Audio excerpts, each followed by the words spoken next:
يا مساء السعادة، احنا هنا في منطقة مارينا. المنطقة دي من أهم الأماكن اللي ممكن تجيها وانتي بتصيفي في الغردقة، لأنها تعتبر من أهم الفسحات اللي ممكن آخر النهار تروحيها انتي وأولادك وتلفي فيها.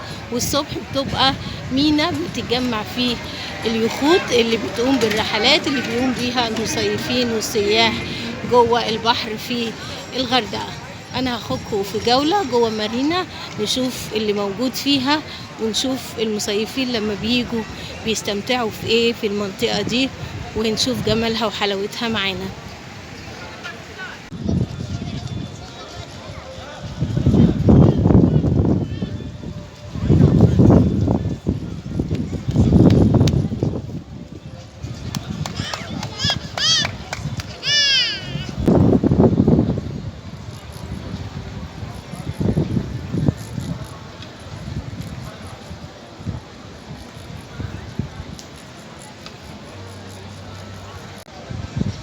للأسف اليخوت طبعا احنا بالليل والتصوير مش موضح خالص. اليخوت منظرها في البحر روعة، كان عايز التصوير بالنهار عشان تشوفوا الجمال اللي انا شايفاه دلوقتي. الإضاءة هنا يعني واضحة شوية تبين لنا اليخت واليخوت اللي جنبه. خسارة بجد، انا زعلانة، كان عايز التصوير ده يبقى بالنهار علشان الجمال كله يبان.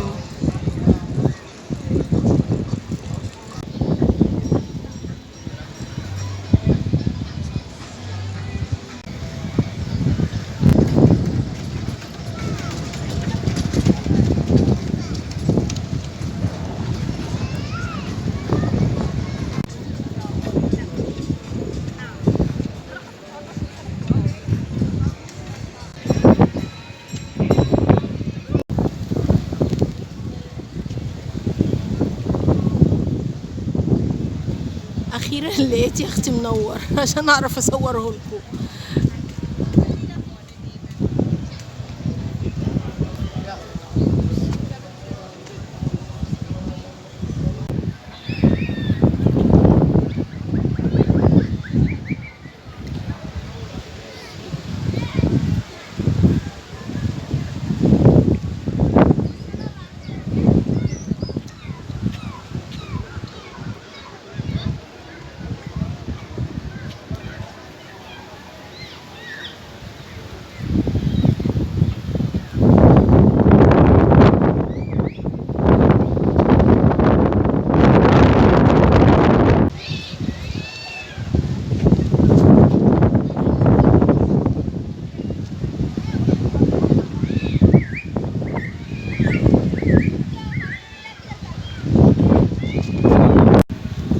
احلى حاجه بقى انا لقيتها هنا في مارينا، هنقول لكم ده ايه بقى. انا لقيت البغبغانات دي عماله تعيد وتكرر ايه الاصوات اللي بتتقال، صح؟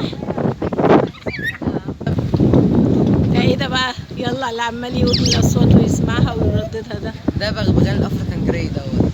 ايوه ده بقى المشهور اكتر حاجه بقى في المارينا كلها. يعني اول ما تيجي المارينا لازم هنا تيجي اول حاجه تشوف البغبغان. ياه. وطبعا الجمل هنا اوسكار بقى، هو ده المشهورين بيه في المارينا اشهر حاجه يعني البغبغان والجمل. بارتيشن اللوتس هنا على طول هنا موجودين البغبغانات دي، لوتس وليلي مع بعض. وليلي ماشي يا ما بطل. يلا غني ولا اتكلم ولا اعمل صوت يعني. ايه ده؟ بصوا اوريكم بقى حاجه حلوه بقى بتعملها ليلي. يلا. على فكره ليلي دي ست على فكره متعصبه جدا على طول. ليه طيب؟ مش باين عليها العصبيه باينه ايه؟ وبتقعد تضرب في جوزها طول اليوم. طب ما بتقعدش في جوزها ده؟ هو ده الغلبان اهو، بص اهو قاعد لوحده حزين. هو ده جوزها مش باين قوي. معلش يا جماعه هم الرجاله كده طيبين. ايوه شوف جوزها غلبان خالص اهو والله. معلش يا لوتي. وهي شاي عمال تحطه بتضرب. لا والنبي. لا وفرحانه كمان. دي تاني اشهر حاجة في مارينا بعد البغبغان الجمل. ادي الجمل اهو.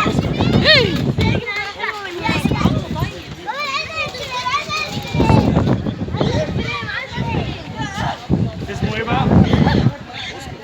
اوسكار.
وين؟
لو سمحت حضرتك هو الصورة عادي